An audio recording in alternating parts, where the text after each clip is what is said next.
Shalom saudara yang dikasihi Tuhan Yesus Kristus. Selamat malam, selamat berjumpa kembali dalam renungan pada malam hari ini. Salam sejahtera buat saudara semua dimanapun saudara berada. Damai dan sukacita oleh Roh Kudus melimpah senantiasa dalam hati dan kehidupan saudara semua. Sebelum kita mendengarkan renungan firman Tuhan, mari sama-sama kita siapkan hati dan berdoa. Kami datang ke hadirat-Mu ya Tuhan, mengucap syukur kepadamu Bapa, karena kemurahan-Mu di sepanjang hari ini. Kembali Tuhan nyatakan pertolongan-Mu, pimpinan dan perlindungan-Mu dalam kehidupan kami. Kami dapat lalui hari ini bukan karena kekuatan kami, tapi semua karena kemurahan Tuhan. Saat ini Tuhan, kami mau mendengarkan sabda kebenaran firman-Mu. Berbicaralah kepada setiap kami. Berikan kami pengertian untuk kami dapat semakin mengenal akan kehendak-Mu. Terima kasih Tuhan. Dalam nama Tuhan Yesus kami berdoa. Haleluya. Amin.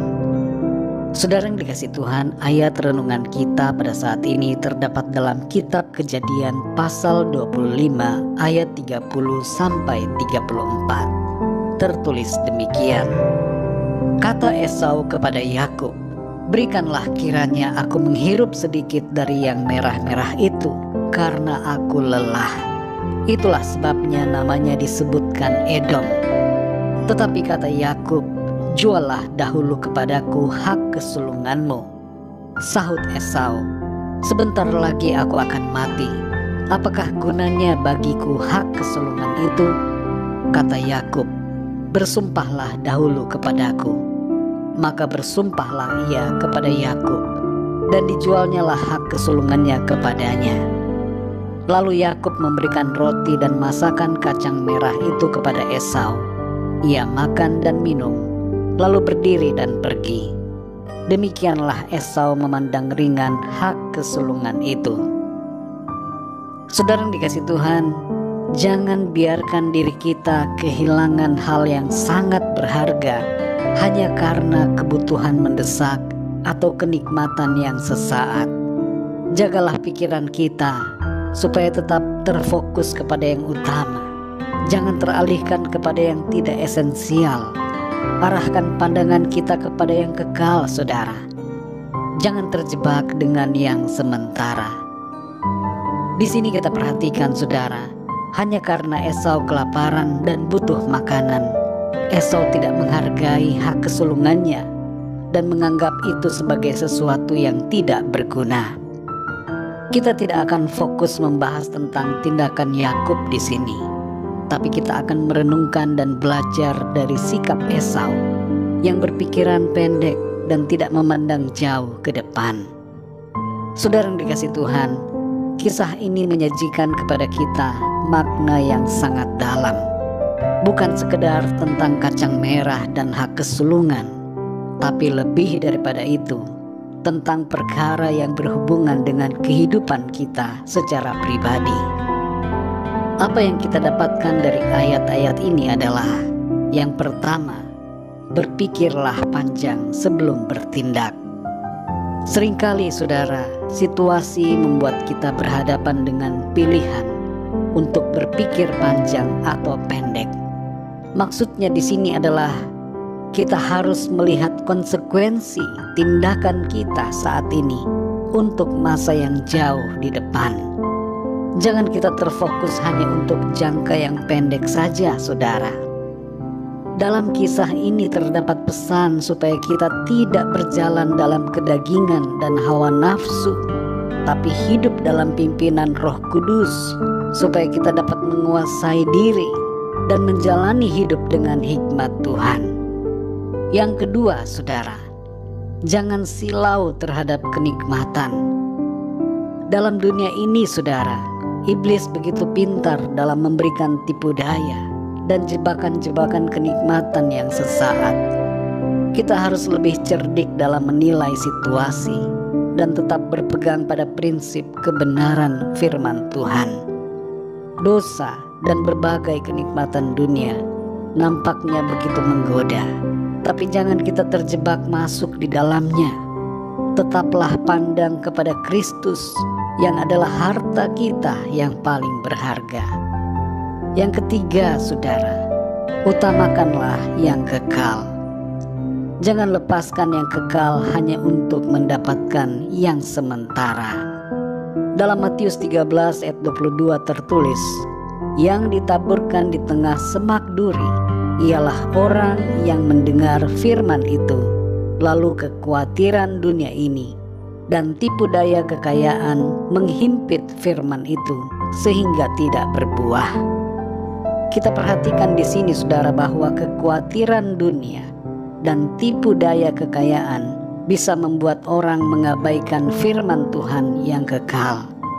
Hati-hati, saudara, dengan kekhawatiran dan juga kekayaan.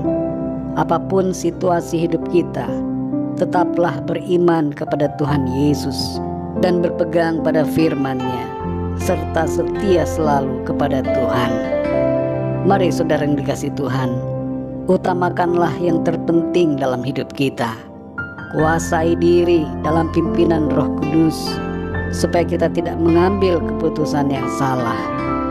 Dunia ini penuh dengan godaan dan tantangan, tapi mari kita terus berjalan dengan berfokus pada kekekalan. Mari kita berdoa, saudara. Bapa kami yang di surga, Bapa, di dalam nama Tuhan Yesus Kristus, kami mengucap syukur untuk firman-Mu, Tuhan, yang mengajarkan kepada setiap kami untuk kami tetap berpegang pada firman-Mu, setia kepadamu sampai kepada akhirnya. Ada begitu banyak cobaan, godaan yang mencoba untuk menyeret kami dan membuat kami melepaskan yang kekal. Tapi saat ini kami sadar, Tuhan, bahwa kami harus terus berpegang pada kekekalan, berpegang pada janji-Mu, hidup dalam anugerah dan kasih karunia-Mu, tidak melepaskan iman kami kepadamu ya Tuhan, hanya karena hal-hal yang mendesak kami, kebutuhan-kebutuhan hidup dunia ini, dan berbagai godaan dosa. Tolong kami Tuhan, supaya kami senantiasa kuat di dalam Engkau, dan kami percaya kami akan tetap kuat, karena Tuhan memegang tangan kami, dan Engkau Tuhan yang memberikan kami kekuatan. Terima kasih untuk firman-Mu. Pimpin kami terus ya Roh Kudus, supaya kami senantiasa hidup menuruti jalan-jalan-Mu. Sepanjang malam ini Tuhan, kami mohon berkat perlindungan-Mu atas setiap kami. Berikan kami tidur yang nyenyak di malam ini, dan bangunkan kami kembali besok pagi dengan kekuatan yang baru, tubuh yang sehat diberkati Tuhan, untuk kami pakai memuliakan nama Tuhan. Kembali kami berdoa untuk setiap dari kami, para pendengar atau keluarga, sahabat, teman-teman kami semua yang sedang dalam pergumulan, dalam masalah, dalam keadaan sakit, agar Tuhan Engkau memberikan kekuatan, kesembuhan, kesehatan yang sempurna, dan berikan jalan keluar, pertolongan-Mu yang ajaib atas setiap mereka. Terima kasih Tuhan. Kami percaya kami senantiasa hidup dalam berkat, dalam pemeliharaan dan kemenangan bersama dengan Engkau. Ampunilah kami ya Tuhan akan dosa dan kesalahan kami dalam perkataan, pikiran, dan perbuatan kami, seperti kami juga mengampuni orang-orang yang bersalah kepada kami. Terima kasih Tuhan. Terpujilah nama-Mu. Dalam nama-Mu yang kudus, nama Tuhan Yesus Kristus, kami sudah berdoa dan mengucap syukur. Haleluya. Amin. Puji Tuhan, saudara yang dikasihi Tuhan. Saya percaya firman Tuhan menjadi berkat dan kekuatan buat saudara semua, dan Roh Kudus akan menolong saudara untuk lebih lagi memahami kebenaran firman Tuhan. Tuhan Yesus memberkati saudara semua. Selamat malam, selamat beristirahat, dan sampai jumpa dalam renungan yang berikutnya. Haleluya.